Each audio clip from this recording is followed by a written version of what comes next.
Steven Spielberg es un genio y Jurassic Park toda una obra maestra. Una película tan perfecta, tan revolucionaria, que sin querer arruinó el cine. En este vídeo vas a descubrir por qué Jurassic Park no solamente cambió la historia del cine, sino la forma en la que se fabrica toda la ilusión detrás de cámaras, cómo su combinación de efectos prácticos y CGI transformó la industria, abriendo una nueva era donde la imaginación parecía no tener límites, pero también una en la que muchos olvidaron escribir guiones mientras perfeccionaban explosiones. Verás cómo su legado inspiró a cineastas que llevaron esa magia más lejos, como Peter Jackson con El Señor de los Anillos, y como su sombra sigue marcando cada blockbuster que llega a las pantallas. Pero sobre todo, entenderás cómo funciona una industria capaz de convertir una obra de arte en una condena.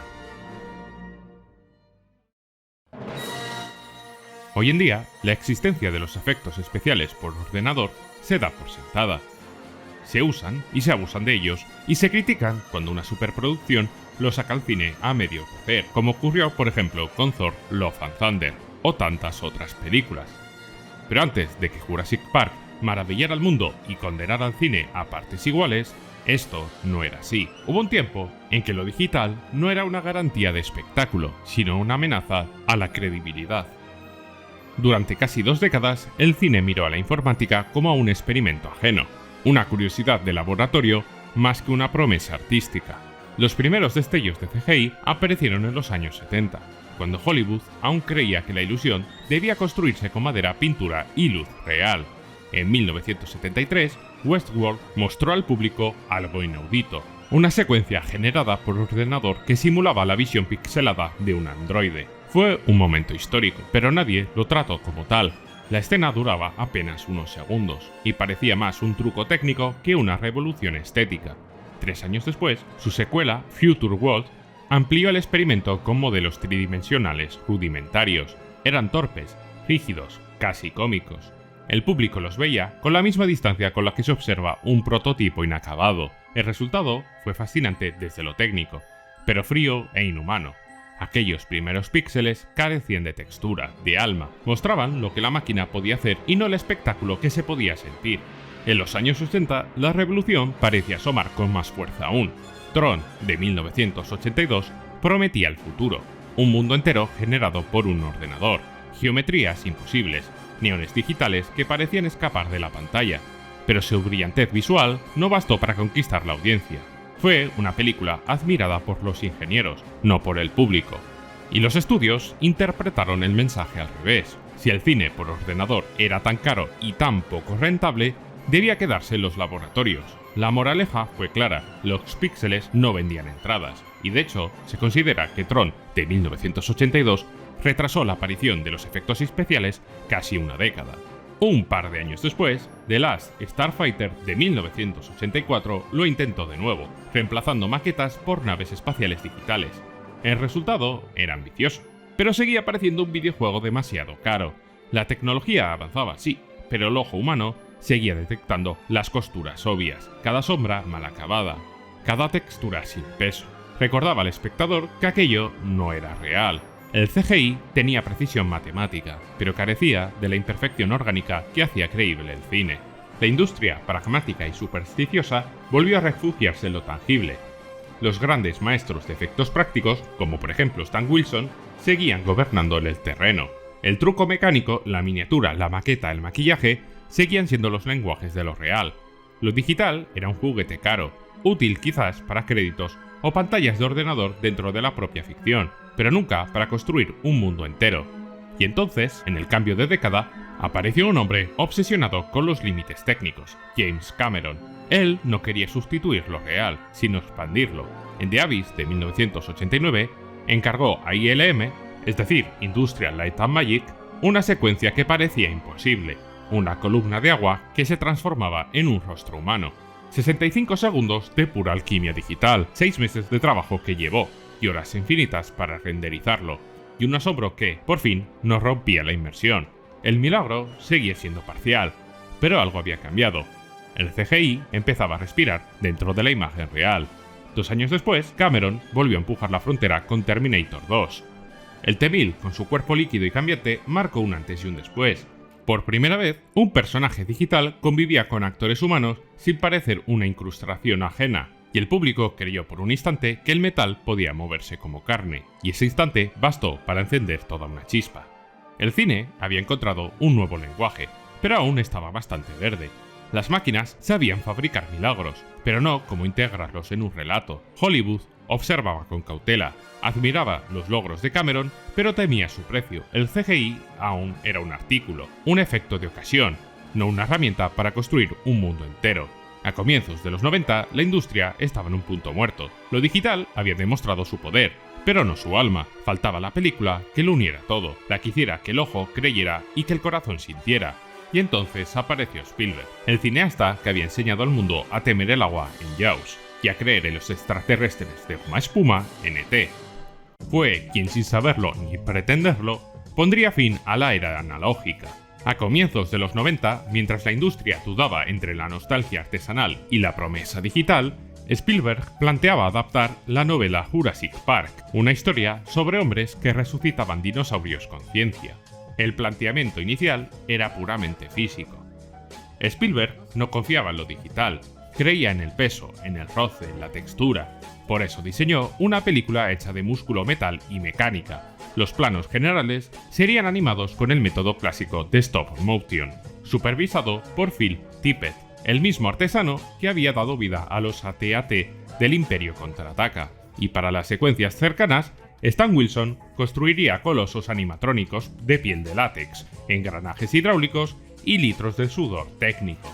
El T-Rex, la criatura estrella, fue una obra de ingeniería casi mitológica. Medía más de 6 metros, pesaba 4,5 toneladas y estaba compuesto por 57 puntos hidráulicos que evitaban la contracción de los músculos reales. A su alrededor, un ejército de técnicos controlaba cada expresión, cada parpadeo y cada rugido. Spielberg quería que, cuando los actores lo mirasen, vieran de verdad a un monstruo que podía devorarlos, y joder, lo logró. Durante los primeros meses de preparación, esta era la visión dominante, una oda al efecto práctico, a la vieja escuela. Los animadores ensayaban secuencias cuadro a cuadro, los ingenieros diseñaban las mandíbulas y los sistemas de movimiento, y el rodaje se preparaba como una coreografía entre actores y máquinas. Todo indicaba que Jurassic Park sería otro gran triunfo del cine físico, pero en silencio otro plan empezaba a tomar forma. Dentro de ILM, la compañía de efectos fundada George Lucas, un grupo de jóvenes inconformistas creían que los dinosaurios podían cobrar vida sin necesidad de cables ni pistones. Ellos moldeaban en secreto un esqueleto digital T-Rex, iluminado bajo un sol imaginario. No lo hicieron por encargo, sino por desafío.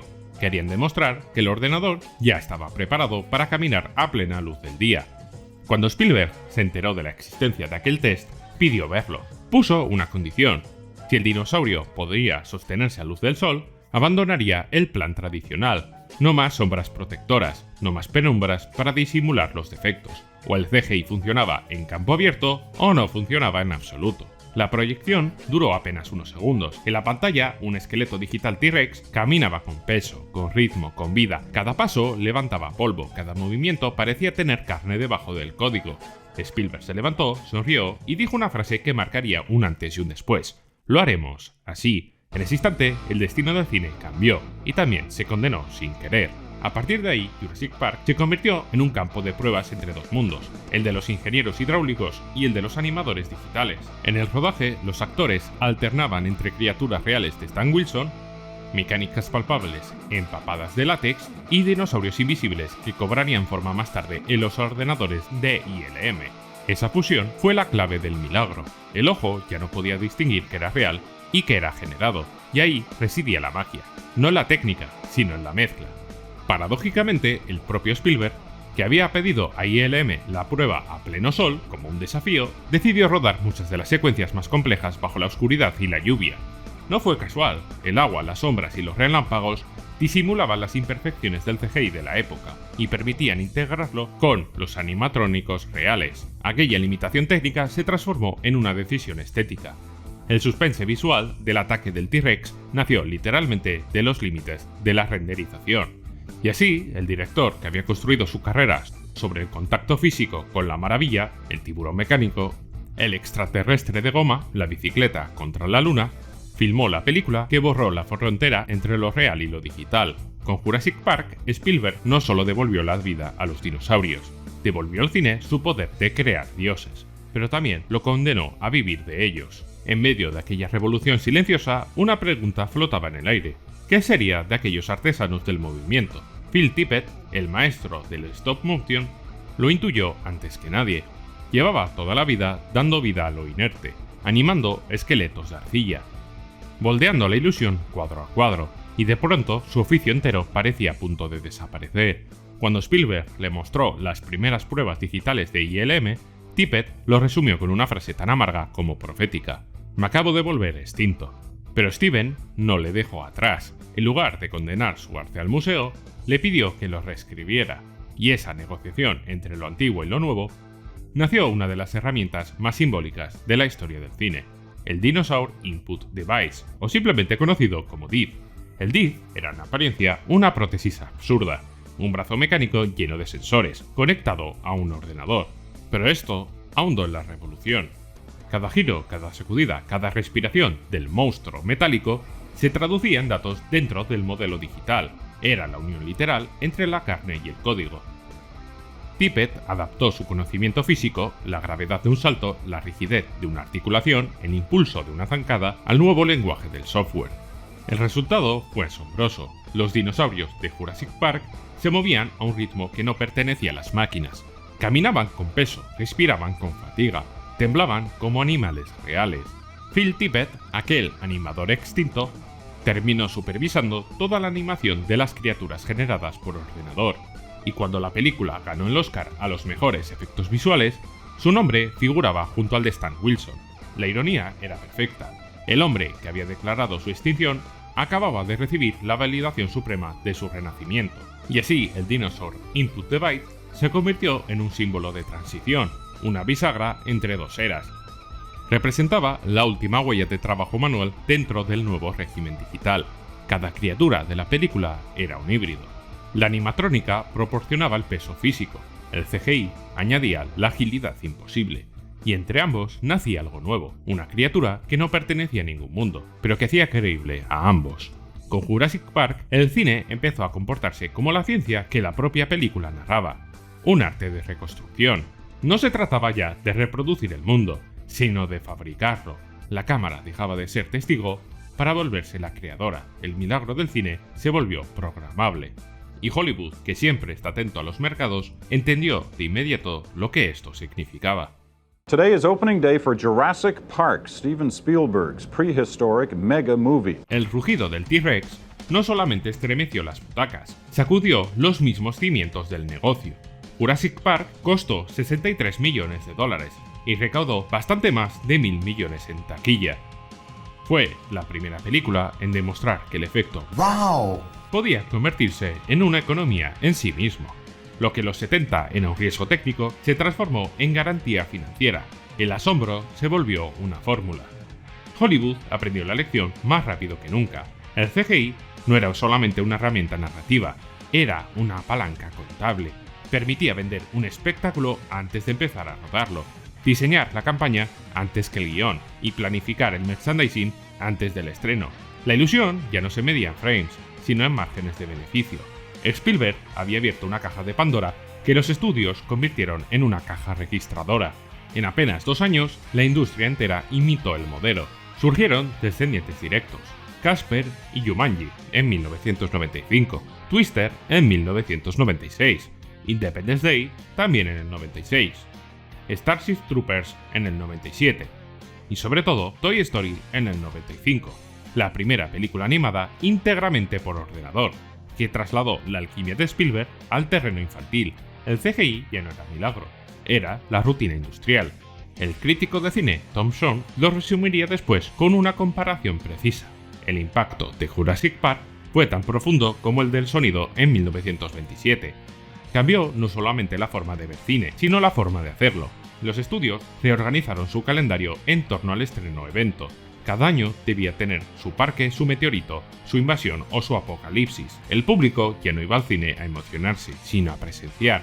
El rugido del T-Rex no se apagó en 1993. Resonó durante toda la década siguiente. Su eco encontró un heredero directo en Nueva Zelanda, en los talleres Weta Workshop y Weta Digital.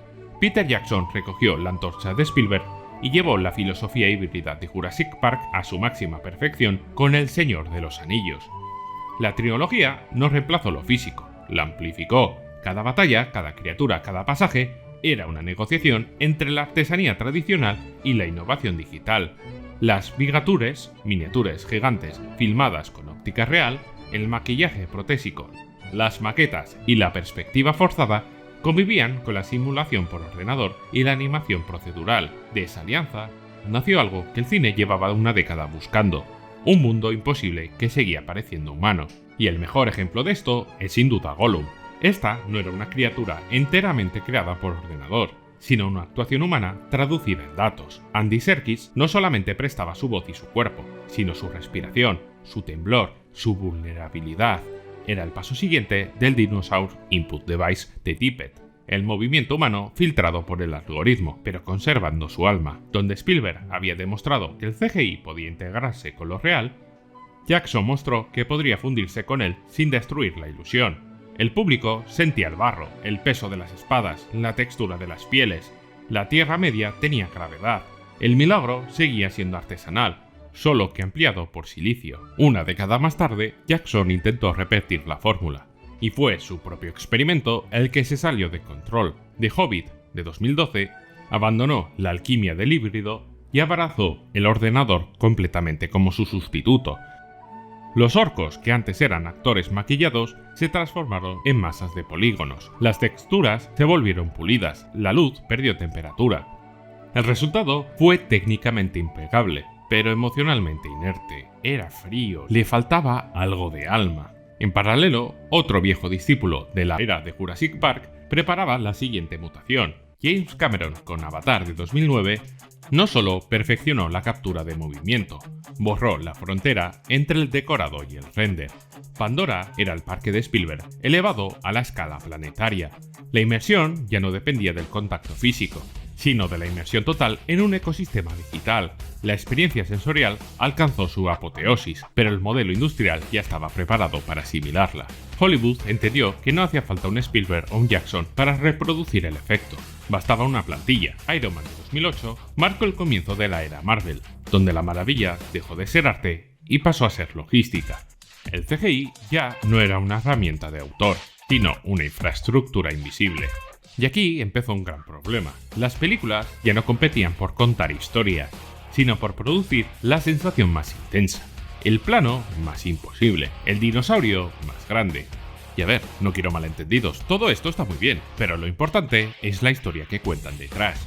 Porque sinceramente, a mí al menos me da igual cuánta destrucción, cuántos dinosaurios gigantes, cuántos monstruos aparezcan, si luego no me cuentan absolutamente nada.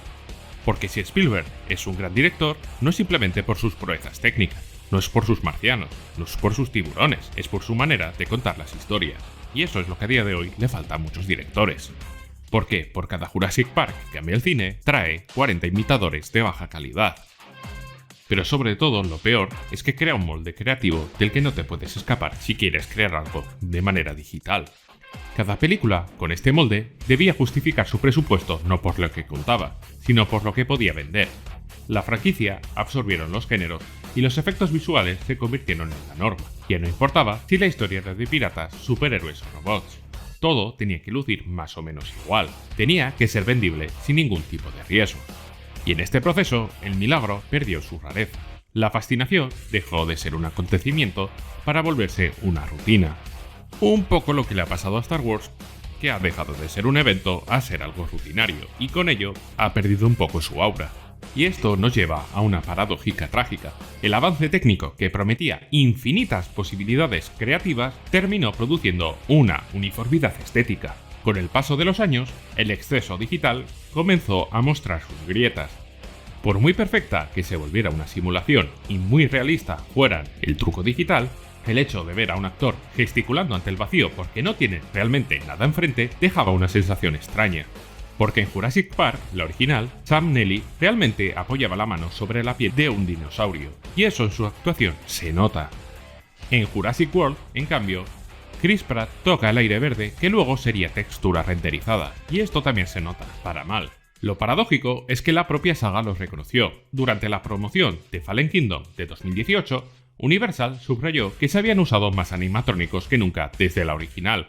Era un gesto de marketing, pero también una confesión. La audiencia añoraba precisamente todo lo perdido atrás. Esa nostalgia de lo físico no solamente afectó a Jurassic Park.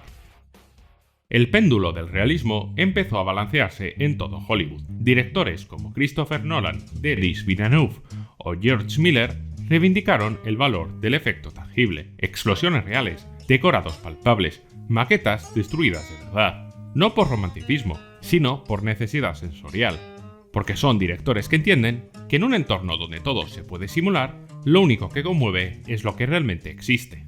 Lo físico volvió a ser un sinónimo de verdad. El cine, cansado de crear mundos infinitos, comenzó a buscar nuevamente el roce, la gravedad, la textura.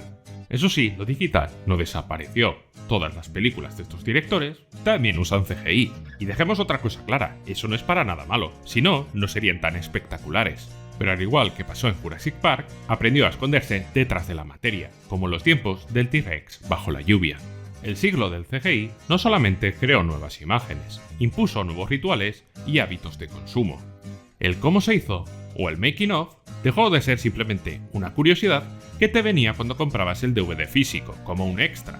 Lo que antes era una curiosidad, ahora es parte del proceso del marketing. Por ejemplo, en Avatar, la forma del agua, se estrenaron vídeos de captura facial mucho antes que la película. En Mandalorian, mostró su stagecraft como reclamo publicitario. La curiosidad técnica sustituyó al misterio. Y esto es un problema porque no hay asombro posible cuando te sabes el truco de antemano. Pero todo esto irónicamente también le dio mucho poder al espectador. Por ejemplo, cuando Sonic fue rediseñado tras una indignación viral de su primer tráiler, porque el bicho joder era feo, quedó claro que el público no solamente consume imágenes, sino que participa en su corrección. También la conversación sobre las películas tuvo su mutación. Antes se debatía qué contaba una imagen, ahora en cambio se examina cómo está hecha. Se comparan renders, se miden sombras, se cuentan planos digitales. She-Hulk fue juzgada antes de salir más por su acabado de texturas que por su posible trama. Esto llevó a que la afición en parte se profesionalizara. Las comunidades online funcionan como auditores del encuadre, detectan errores, descifran referencias, analizan cada plano a 4K. Y esto también es un problema, porque este escrutinio empuja a los estudios a diseñar mundos limpios, legibles, aptos para el despiece digital. Y claro, cuando se miden rendimiento en redes de los trailers, lo imprevisible se puede volver un riesgo de reputación, y sobre todo, comercial. De ahí nace una estética prudente. Sabiendo que cada fotograma va a ser examinado, los estudios prefieren la seguridad del render probado. Se reutilizan cielos, escenarios y algoritmos de simulación. La perfección se volvió un protocolo y con ella llegó el efecto colateral, la homogeneidad. Todo luce correcto, pero casi nada parece diferente. Pero aún así, el balance no es negativo. El cine digital amplió el mapa de lo imaginable, permitió recrear criaturas y dimensiones que de otra manera serían totalmente imposibles. Creó nuevos oficios y una nueva forma de colaboración que unió a cientos de artistas invisibles bajo una misma obra. Y el cine alcanzó cuotas de ambición nunca antes vistas. Pero este crecimiento tuvo un peso. A mayor control, menos creatividad. Y a menos creatividad, menos cosas te pueden sorprender. Y aquí llegamos al punto de inflexión. Steven Spielberg no tiene culpa de nada. Nunca quiso esta herencia maldita. Es, de hecho, probablemente el mayor visionario que ha tenido el cine nunca. Ningún otro director ha logrado mover con tanta fuerza el corazón del público y al mismo tiempo empujar los límites técnicos del medio. Cada salto que dio no fue por ambición de poder, sino por fe en la maravilla. Su genio fue un impulso creador. El problema vino después, cuando la industria entendió el milagro como un manual. Como todo gran inventor, Spielberg cambió el curso de su arte y dejó abierta una puerta para que otros cruzaron sin entender su propósito. Y esto es algo que ocurre siempre. Los descubrimientos más nobles se vuelven armas de precisión cuando caen en manos de contables. Alfred Nobel inventó la dinamita para facilitar la minería y acabó creando un negocio de guerra. Oppenheimer soñó con dividir el átomo para iluminar el mundo y lo acabó iluminando con fuego. Spielberg no fabricó bombas, pero su dinosaurio digital detonó una región. Lo que para él era una herramienta narrativa, Hollywood lo transformó en una maquinaria financiera. Spielberg realmente no arruinó el cine, lo empujó tan lejos que ya nadie quiso volver atrás. Su milagro nos enseñó a fabricar dioses y desde entonces Hollywood vive adorándolos, porque el problema nunca ha sido ni será la creación, sin olvidar el motivo y la razón real de hacerlo. Si te ha gustado este vídeo, te gustará este otro donde hablo de cómo Terminator 1 cambió la ciencia ficción y creó una de las sagas más reconocibles de toda la historia. Una película que no solamente es de acción, sino también de terror. Dale click y veamos cómo va la saga antes de que se fuera a tomar por culo.